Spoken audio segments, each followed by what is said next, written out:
Bismillahirrahmanirrahim. Assalamualaikum warahmatullahi wabarakatuh.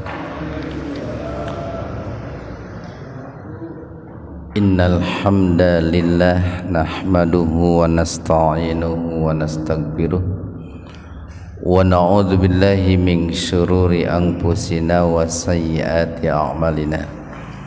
May yahdihillahu fahuwal muhtadi wa may yudlilhu falan tajida lahu waliyyan mursyida.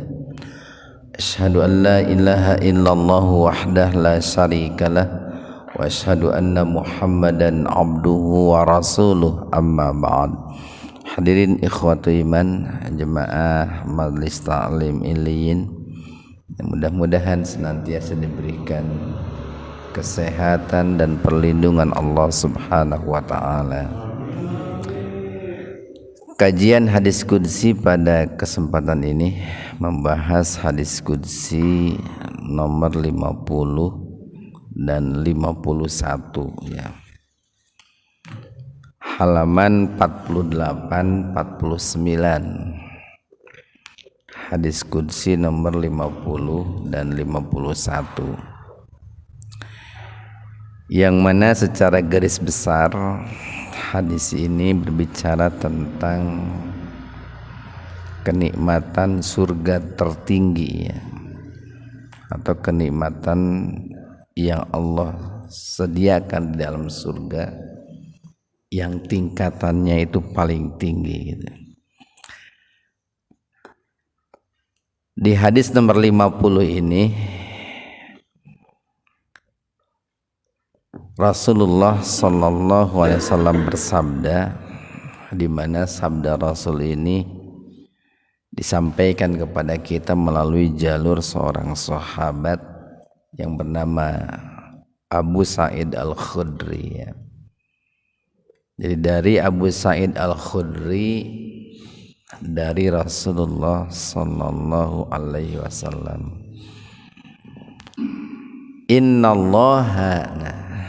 Inna sesungguhnya Allah yaqulu berfirman li ahlil jannah untuk para penduduk surga. Jadi setelah para penduduk surga masuk ke dalam surga semuanya, dan setelah para penghuni neraka pun masuk ke dalam neraka semuanya, pada saat itu Allah berfirman kepada para penduduk surga, ya ahlal jannah, wahai para penduduk surga. Nah, mudah-mudahan kita termasuk orang-orang yang dipanggil oleh Allah Subhanahu wa taala. Amin. Kita sering katakan bahwa al-jannah itu adalah mautinun ni'mah, yaitu tempat yang penuh dengan berbagai macam kenikmatan, yang kenikmatannya itu tidak menyisakan sedikit pun kesengsaraan, tidak menyisakan sedikit pun kesulitan, tidak menyisakan sedikit pun kekhawatiran gitu. Beda dengan kenikmatan-kenikmatan yang ada di dunia, itu masih menyisakan banyak kekhawatiran dan kesengsaraan. Katakanlah di dunia mobil yang paling mewah, mobil naon kira-kira itu Pak? Mobil yang paling mewah sekalipun itu masih menyisakan kekhawatiran Pak, masih menyisakan kekhawatiran, sekalipun itu adalah mobil paling mewah gitu. Mungkin khawatir mogok di jalan gitu Pak, atau mungkin khawatir tabrakan dan lain sebagainya itu. Atau di dunia sekalipun ada sebuah tempat, katakanlah istana yang paling megah, itu masih menyisakan kekhawatiran. Bagaimana kalau ada tsunami gitu ya? Bagaimana kalau ada gempa lalu istana itu ambruk? Nah di akhirat ya, kenikmatan surgawi itu tidak menyisakan sedikit pun yang namanya kecemasan, ketakutan, kesengsaraan. Betul-betul sempurna gitu. Nah ini seperti yang dikatakan dalam hadis sebelumnya itu halaman 49 itu. Qala Allah tabaraka wa ta'ala. Allah tabaraka wa ta'ala berfirman, a'dadtu li ibadi as-solihin. Aku telah menjanjikan untuk hamba-hambaku yang soleh sesuatu. Nah di sini Allah menggunakan bentuk umum yaitu sesuatu. Kenapa kok sesuatu? Karena kan kenikmatan surga itu bukan hanya sebatas tempat gitu. Bukan hanya sebatas makanan, bukan hanya sebatas minuman, bukan hanya sebatas bidadari itu. Tapi banyak kan kenikmatan surga itu. Yang semua kenikmatan itu la ainun ra'at, belum pernah terlihat oleh mata kita, wala udhunun sami'at, dan belum pernah terdengar oleh telinga kita, wala khatara, bahkan belum pernah terdetik ala qalbi bashar, dalam benak manusia sedikit pun ya. Makanya kalau bicara tentang kenikmatan surga baik dalam Al-Quran atau hadis itu seringkali menggunakan kata masalu, perumpamaan gitu ya, permisalan. Jadi Allah memberikan sebuah permisalan buah-buahan yang ada di surga itu semisal bla bla bla bla. Permisalan tempat yang ada di surga itu bla bla bla gitu. Kalau disebut misal itu kan tidak sama 100%, Pak. Salah satu hikmahnya paling tidak kita tidak kaget gitu Pak ya, ketika di surga mendapati makanan, minuman ataupun yang lainnya yang barangkali ada kemiripan dengan makanan, minuman atau yang lainnya yang ada di dalam surga. Nah jadi sekali lagi nih di hadis qudsi nomor 50 ini Allah berfirman, ya ahlal jannah, wahai para penduduk surga, fayaquluna, lalu mereka para penduduk surga itu menjawab,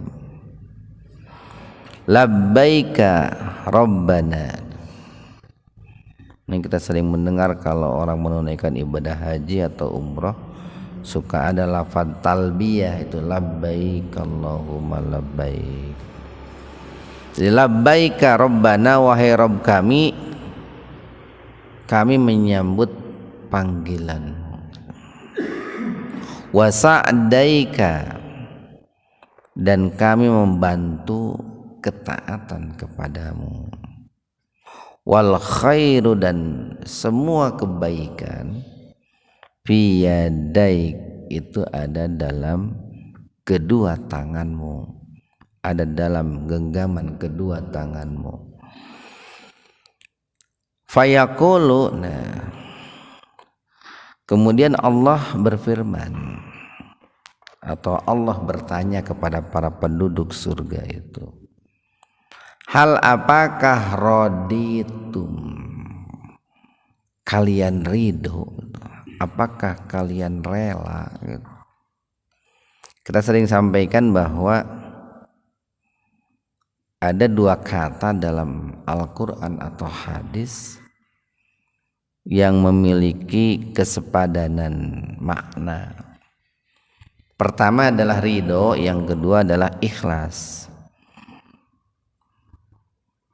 Keduanya baik ridho ataupun ikhlas itu menunjukkan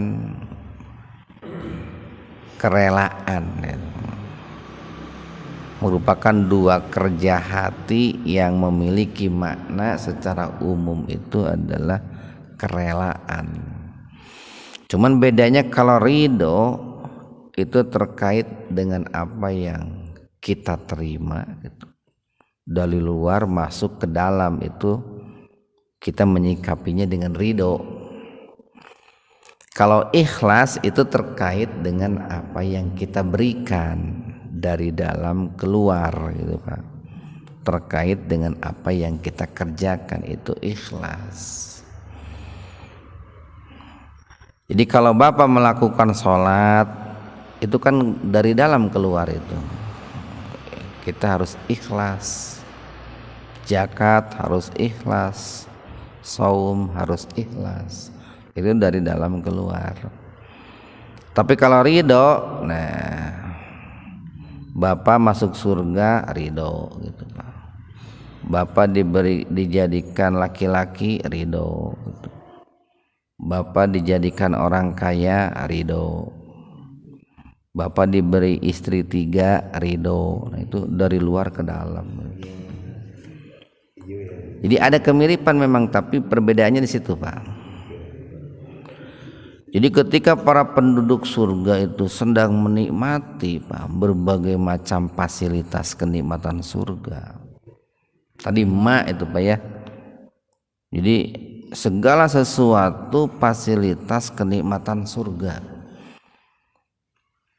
dari mulai tempat tinggal ya, kendaraan-kendaraan pendamping hidup, makanan, minuman, pakaian, kemudian katakanlah suasana hati, keamanan, kenyamanan, ketentraman. Pokoknya sedang menikmati semua kenikmatan surga itu, yang mana semua kenikmatan itu belum pernah terlihat di dunia, belum pernah terdengar di dunia, bahkan terdetik pun di benak kita belum Pak.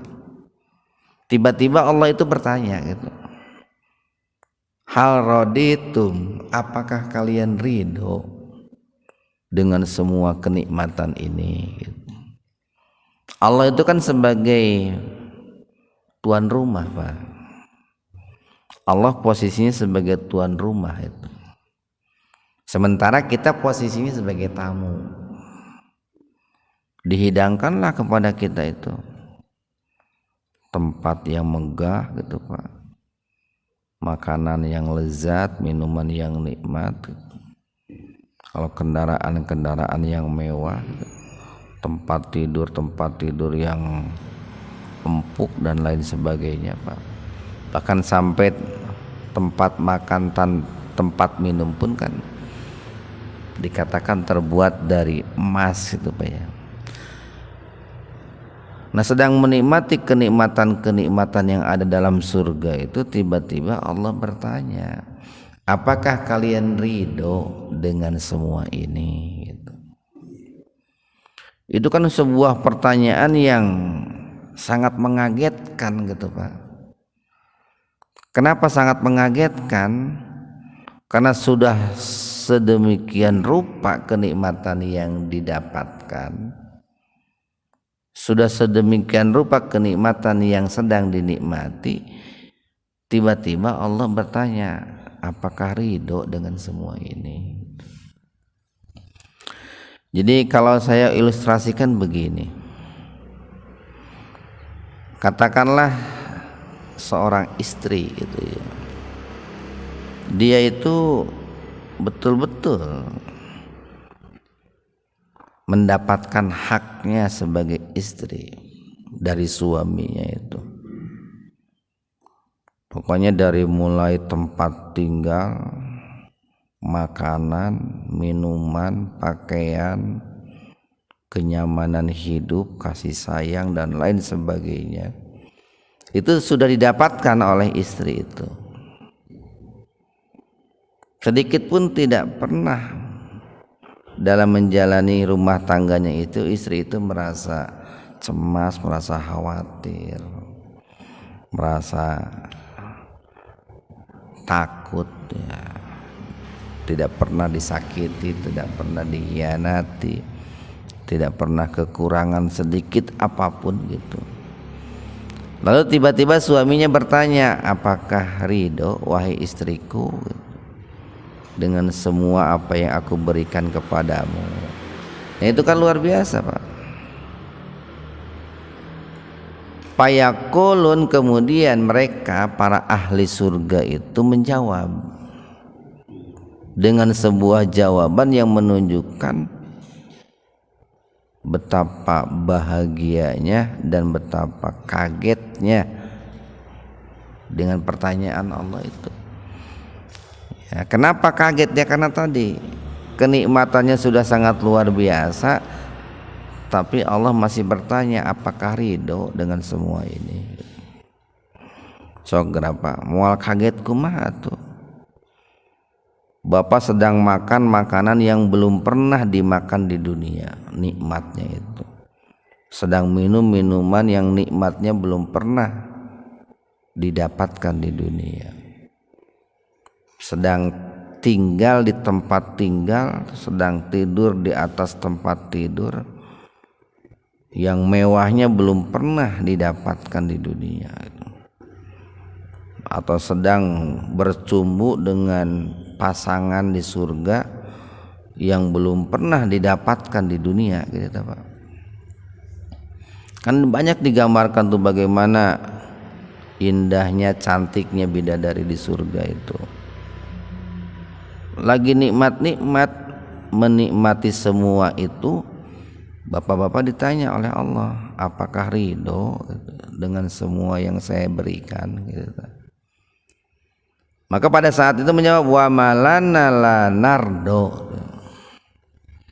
Ya Allah, wa malana, bagaimana kami tidak wa malana la nardo, bagaimana kami tidak ridho. Apa yang menjadi alasan kami tidak ridho gitu. Ini kan sebuah jawaban yang menunjukkan bahwa tidak ada sedikit pun kekecewaan yang mereka rasakan ketika mereka berada dalam surga. Kalau di hadis yang lain ada yang redaksinya begini nih. Ketika semua penduduk surga itu sedang menikmati surga itu, tiba-tiba mereka itu melihat di atas kepala mereka itu ada cahaya yang terang benderang gitu. Cahaya yang terang benderang gitu. Lalu semua mata mereka itu tertuju kepada cahaya itu dan tidak ada seorang pun yang mengedipkan mata itu. Tidak ada seorang pun yang melirik ke kanan dan ke kiri. Ini gambarnya nih kalau kita di dunia nih Pak, kita di dunia. Kalau ada sesuatu yang kita sukai gitu, biasanya pandangan kita itu fokus Pak kepada sesuatu yang kita sukai itu. Kita tidak mengedipkan mata, tidak melirik ke kanan dan ke kiri, tapi mata kita tertuju kepada apa yang kita sukai itu. Nah lalu tiba-tiba di balik cahaya itu ada suara Pak. Apakah kalian ridho dengan semua kenikmatan ini? Nah, itu. Pada saat itu para penduduk surga menjawab, bagaimana kami tidak ridho ya Allah. Wa malana la nardo ya Rabbi. Wa qad, dan sungguh a'toitana, i'to itu memberi, tak engkau, nak kami gitu, kalau dipisah begitu Pak. Sedangkan engkau telah memberikan kepada kami ma, segala sesuatu, lam tu'ti, yang belum pernah engkau berikan ahadan kepada seorang pun min khalqika, dari makhlukmu yang lain. Nah, di sini ketika Allah menyebut kata memberi itu menggunakan kata i'ta. Kenapa menggunakan kata i'ta? Karena yang namanya kenikmatan surgawi itu merupakan salah satu bentuk rahimnya Allah. Kemarin dalam kajian tafsir kita katakan ada Rahman, ada Rahim. Bismillahirrahmanirrahim. Nah, itu rahmat Allah, Pak. Kalau rahmat Allah yang namanya Rahman yang jumlahnya 1 itu diberikan kepada seluruh makhluk sebagai bentuk tanggung jawab Allah. Bukan hanya orang muslim, di luar muslim pun diberikan. Bukan hanya manusia, bangsa binatang, hewan pun diberikan. Itu rahman Allah. Tapi kalau yang namanya rahim itu adalah sebuah kasih sayang Allah yang Allah berikan karena prestasi manusia. Karena prestasi manusia. Jumlahnya 99 itu. Nah, apa prestasi manusia itu? Ya ibadah, Pak. Jadi ketika orang itu beribadah lillah karena Allah, maka dia itu berprestasi, berhak mendapatkan rahimnya Allah. Nah, makanya di sini adalah menggunakan i'ta, sebuah pemberian yang merupakan buah dari sesuatu yang dilakukan oleh kita di dunia, Pak. Sebuah pemberian yang merupakan buah dari amal ibadah yang kita lakukan selama hidup. Jadi bukan pemberian tanpa sebab gitu, Pak. Sekali lagi, surga itu bukan pemberian tanpa sebab, tapi sebuah pemberian yang disebabkan oleh ketaatan kita, pengabdian kita kepada Allah. Jadi nanti para penduduk surga itu menjawab, ya Allah, bagaimana kami tidak ridho sedangkan Engkau telah memberikan kepada kami yang belum pernah Engkau berikan kepada seorang pun di antara makhluk-Mu.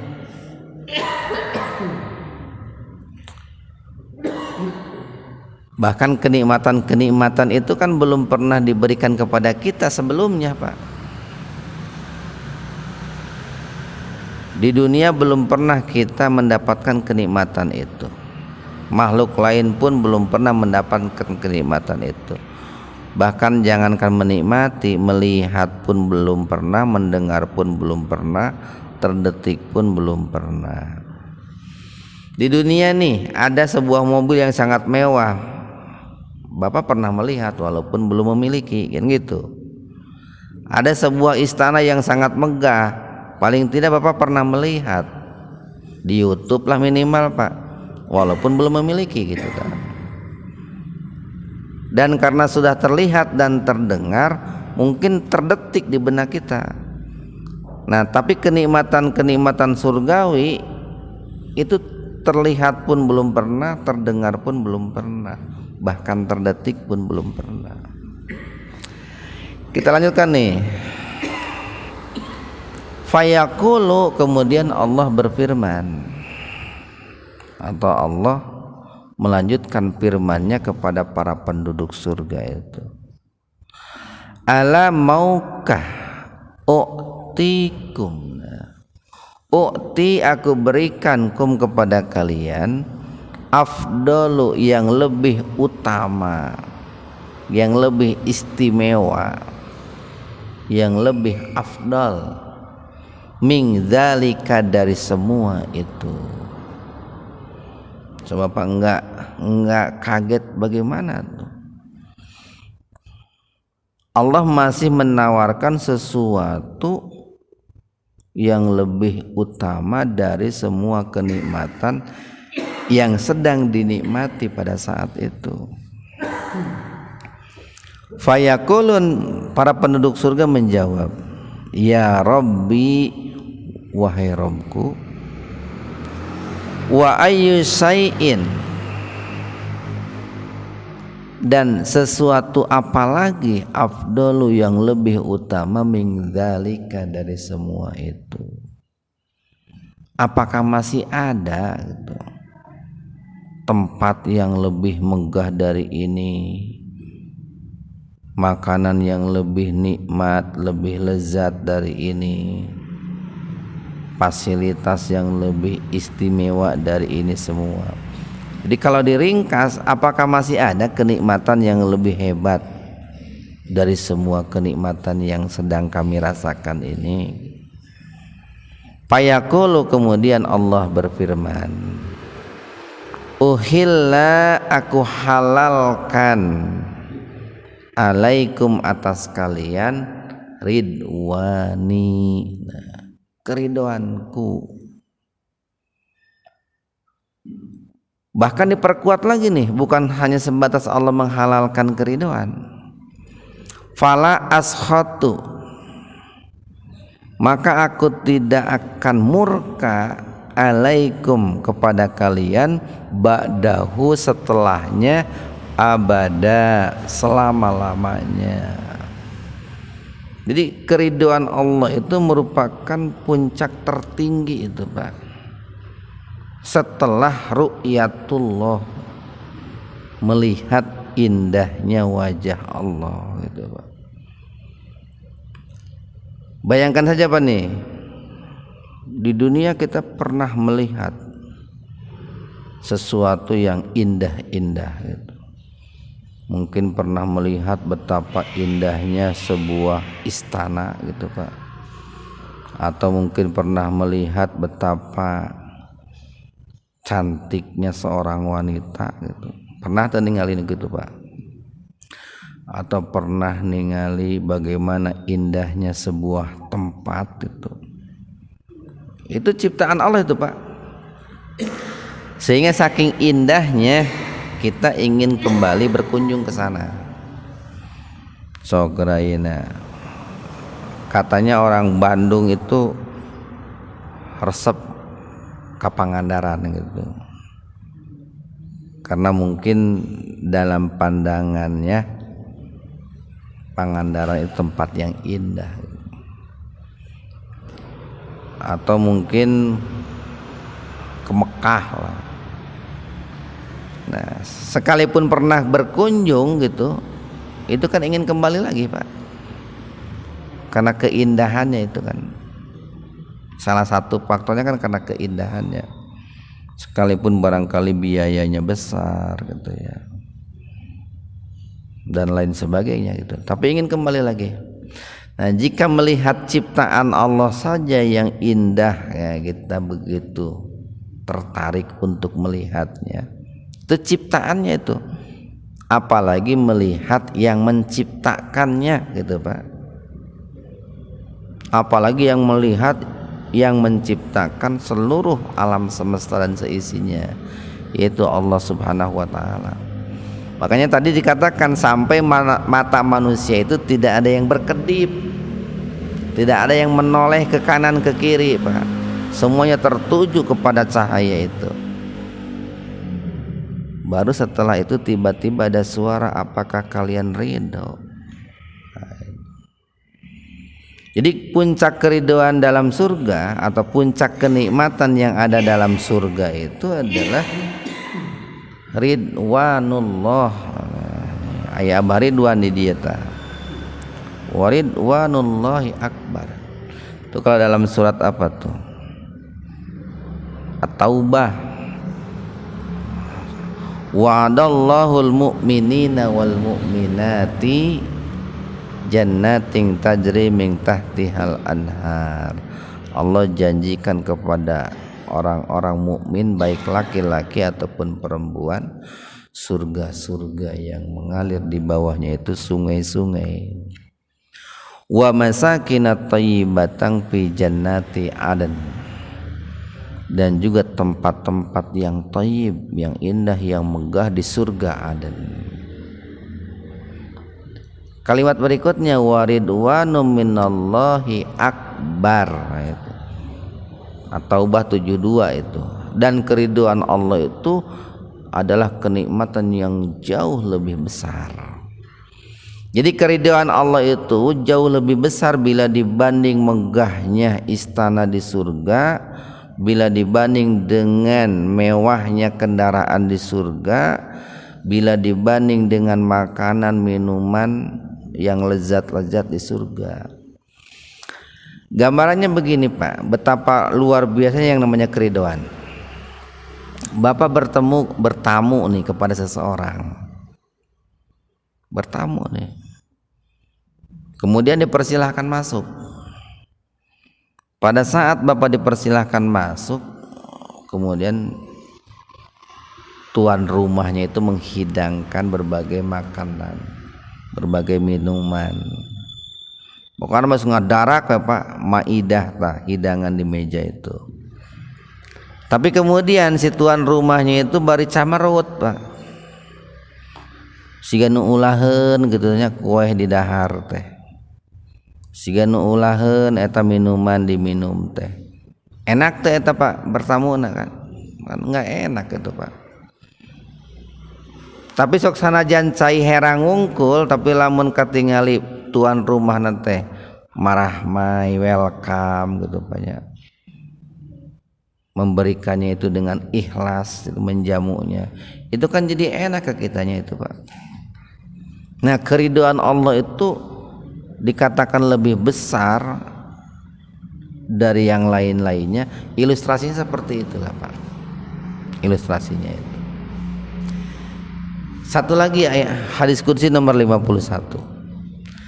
Idza apabila dakhala masuk ahlul jannah al jannata, apabila para penduduk surga itu masuk ke dalam surga, qala Allah jalla wa ala, kemudian Allah jalla wa ala, jalla itu maha mulia, wa ala itu maha tinggi gitu Pak. Kemudian Allah yang zat yang maha mulia dan zat yang maha tinggi itu berfirman, bertanya.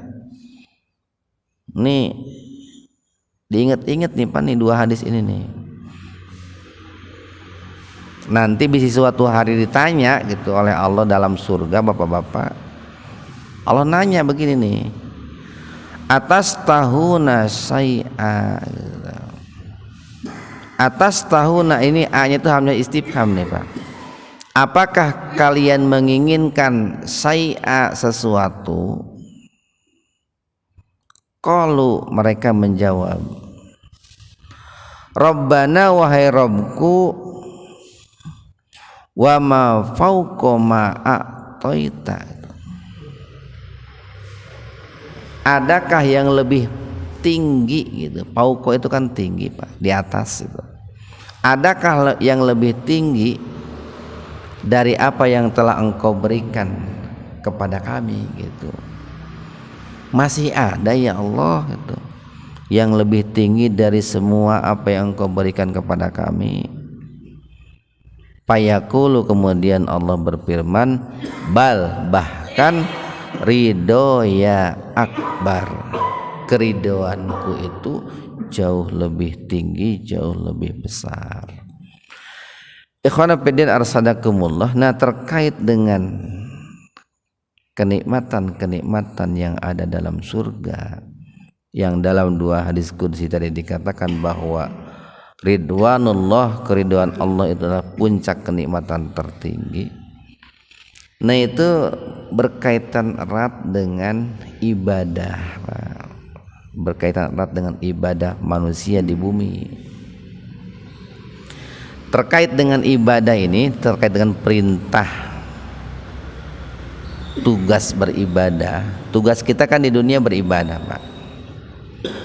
Ada orang yang tidak menjalankan tugasnya, sudah tentu kan masuk neraka itu ya, kalau tidak menjalankan tugasnya. Tetapi orang yang menjalankan tugasnya nih, manusia yang menjalankan tugasnya beribadah, maka nanti pelaksanaan tugas mereka atau bagaimana mereka menjalankan ibadahnya itu akan berbanding lurus dengan surga yang akan mereka peroleh, Pak. Sekali lagi nih, surga yang akan didapat oleh seseorang itu akan berbanding lurus dengan kualitas ibadah seseorang. Kan begini, orang yang ketika ibadah, Pak, orang yang ketika ibadah, ada yang ibadahnya itu kan tidak ikhlas, Pak. Mereka ibadah tapi tidak karena Allah. Kan tadi kita katakan padanan kata ridho itu adalah ikhlas, Pak. Jadi kita ibadah ikhlas, nah kualitas keikhlasan kita itu akan sebanding dengan kualitas ridhonya Allah terhadap kita. Kualitas ridhonya Allah akan sebanding dengan kualitas ridho yang kita dapatkan dari fasilitas surga yang Allah berikan gitu.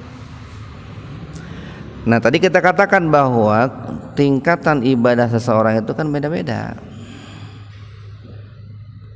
Ada orang yang ibadahnya itu nih, pertama nih, Pak, ini yang kualitas buruk nih.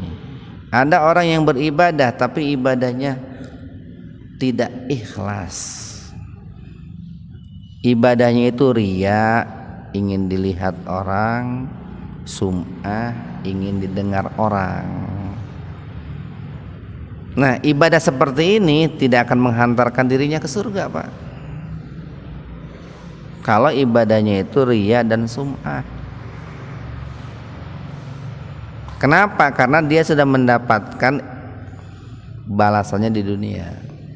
Dipuji orang, dipuja orang, disanjung orang, itu kan balasannya dari ibadah yang dia lakukan.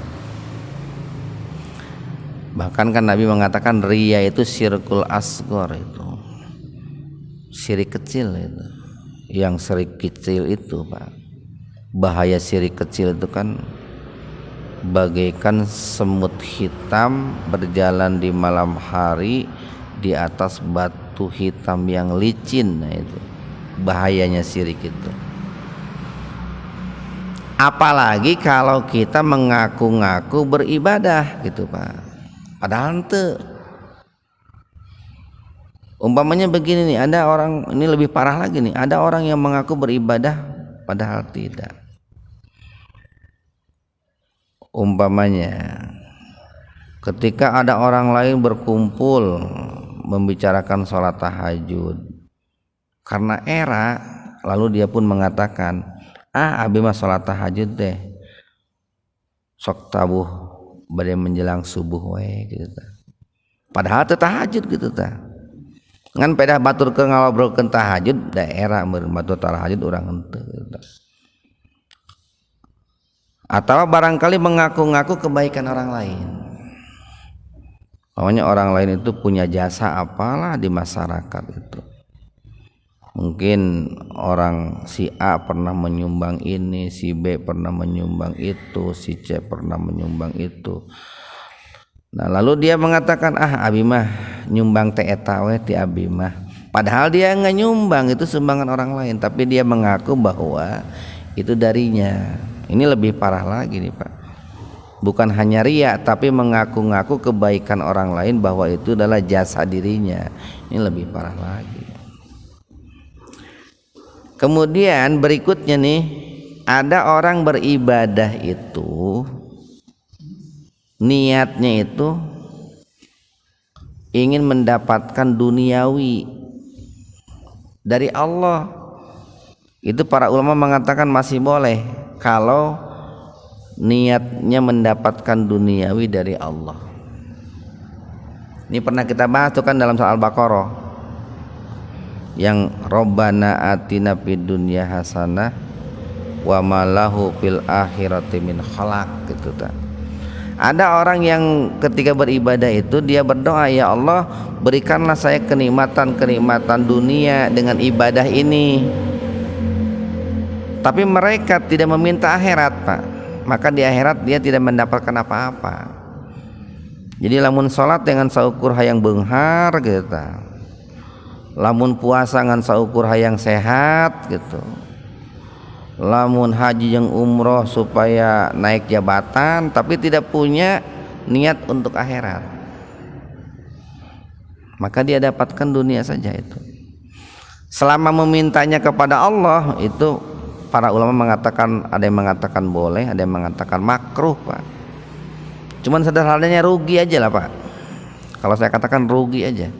Orang beribadah niatnya untuk mendapatkan duniawi dari Allah tanpa mengharapkan ukhrawi, kenikmatan ukhrawi, ya rugilah.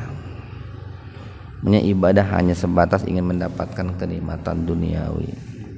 Sekalipun dibolehkan selama dikaitkan dengan Allah, tapi kan rugi, Pak. Ada yang naik, Pak, sedikit dari situ, yaitu orang yang beribadah dengan niat supaya dibentengi dari api neraka. Itu, Pak. Ada orang beribadah niatnya supaya dibentengi dari api neraka. Ini naik nih, lebih bagus, Pak, nih. Lebih bagus. Tetapi belum tingkatan yang paling ideal. Itu sering diibaratkan oleh para ulama itu adalah seperti ketaatannya seorang budak kepada majikannya karena takut dimarahi oleh majikannya. Ada yang lebih tinggi dari itu, Pak. Orang yang beribadah niatnya untuk mendapatkan surga. Lebih naik, lebih tinggi nih, Pak. Tapi belum kepada tingkat yang paling ideal. Itu diibaratkan seseorang, ibaratnya seorang anak-anak nih, Pak, membantu orang tuanya demi untuk mendapatkan uang jajan, gitu, Pak. Diibaratkan seperti itu. Kalau seseorang beribadah niatnya mendapatkan surga, tapi boleh itu, Pak, boleh. Jadi orang nih beribadah, Pak, untuk mendapatkan duniawi dari Allah boleh, tapi rendah kualitasnya. Orang beribadah niatnya untuk mendapatkan apa, supaya dibentengi dari api neraka, boleh, Pak, bagus. Orang beribadah niatnya supaya dimasukkan ke dalam surga, boleh, bagus. Tapi itu belum mencapai derajat tertinggi. Yang paling tinggi itu adalah orang beribadah niatnya ikhlas karena Allah, tidak ada embel-embel apapun gitu, ta. Pokoknya mas saya sholat ikhlas. Allah mau memberikan saya duit atau tidak, tetap saya akan sholat. Allah mau memberikan kesehatan atau tidak kepada saya tetap akan puasa gitu. Allah mau memasukkan surga atau tidak ke saya, tetap saya akan ibadah. Itu menunjukkan betapa ridhonya orang itu ketika menjalankan ibadah. Nah, makanya kan sampai ada seorang sufi itu yang mengatakan begini, kalau tidak salah itu namanya Robiah Al-Adawiyah, saya rela masuk neraka asalkan Allah ridho, katanya gitu, Pak. Saya rela masuk neraka asalkan Allah ridho. Yang walaupun tidak mungkin, Pak, ada orang masuk neraka kalau Allah ridho, tidak mungkin. Itu sebagai sebuah ungkapan betapa mesti atau betapa pentingnya seseorang itu betul-betul mengikhlaskan ibadah karena Allah, Pak. Tadi kan kita katakan ikhlas itu dari dalam keluar. Pada saat kita memberi, pada saat kita melakukan, pada saat kita menunaikan ibadah, ikhlas. Ikhlas itu kan murni tanpa embel-embel yang lain, Pak. Itu ikhlas. Nah, buah dari keikhlasan yang sempurna adalah mendapatkan keridhaan yang sempurna. Jadi kunci untuk mendapatkan kenikmatan terbesar di surga, yaitu ridwanullah, keridhaan Allah, itu kita harus melakukan keikhlasan yang seikhlas-ikhlasnya. Maka pantaslah untuk mendapatkan yang namanya keridhaan Allah Subhanahu wa taala. Minim-minimnya nih, minim-minimnya nih yang perlu saya katakan. Dalam beribadah itu bentengilah ibadah kita itu dari riya, dari sum'ah gitu Pak. Kalaupun belum sampai kepada tingkat ridho, kalaupun belum sampai kepada tingkat ikhlas yang sempurna, jauhkanlah dari riya dan sum'ah. Atau kalau bisa apalah hindarilah niatan-niatan ibadah hanya untuk mendapatkan duniawi. Hindarilah, mulai dihindari Pak. Kan rugi pisan Pak Bapak, ini sholat tahajud 11 rakaat tujuannya yang beunghar, rugi kan Pak. Sholat duha gitu unggal poe unggal isuk tujuannya supaya loba duit, kan rugi atuh. Atau rajin puasa tujuannya hayang sehat, kan rugi itu Pak.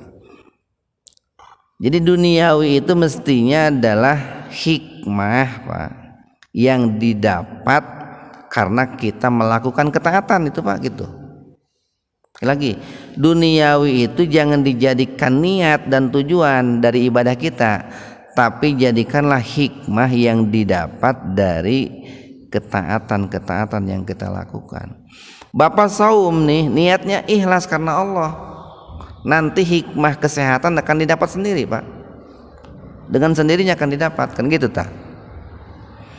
Bapak rajin sholat tahajud, niatnya ikhlas karena Allah, nanti hikmah duniawi, katakanlah kekayaan, rezeki akan didapat sendirinya. Kenapa? Ya kan dalam sholat tahajud atau ba'da sholat tahajud kita akan berdoa, meminta hajat kita, baik hajat duniawi ataupun hajat ukhrawi. Makanya sering kita katakan begini, bagusnya urusan duniawi itu jangan dimasukkan ke dalam niat saat kita beribadah, tapi urusan duniawi dijadikan pada saat kita berdoa gitu. Jadi Bapak sholat tahajud niatnya ikhlas, setelah tahajud lalu berdoa, ya Allah saya itu minta ini minta itu gitu. Bapak berpuasa niatnya ikhlas karena Allah, setelah puasa atau di saat Bapak sedang berpuasa menjelang berbuka itu kan biasanya berdoa kepada Allah, ya Allah saya itu punya hajat ini punya hajat itu. Nah yang menjadi salah itu seringkali orang itu sebelum melakukan ibadah itu niatnya sudah tidak lurus Pak. Yang menjadi salah itu di situ. Saya rajin puasa sugan we, saya teh panjang umur, sehat. Eta kan niat sudah salah itu Pak. Saya erek nyumbang sugan we digantian 1 juta jadi 70 juta. Ya kan niatnya gak salah tuh. Jadi simpannya bukan di awal, di akhir mestinya itu. Sebagai sebuah hikmah yang akan didapat karena kita melakukan ketaatan kepada Allah Subhanahu wa taala. Sekian, mudah-mudahan ada manfaatnya untuk kita semua. Subhanakallahumma bihamdika asyhadu an la ilaha illa anta astaghfiruka wa atubu ilaik. Assalamualaikum warahmatullahi wabarakatuh.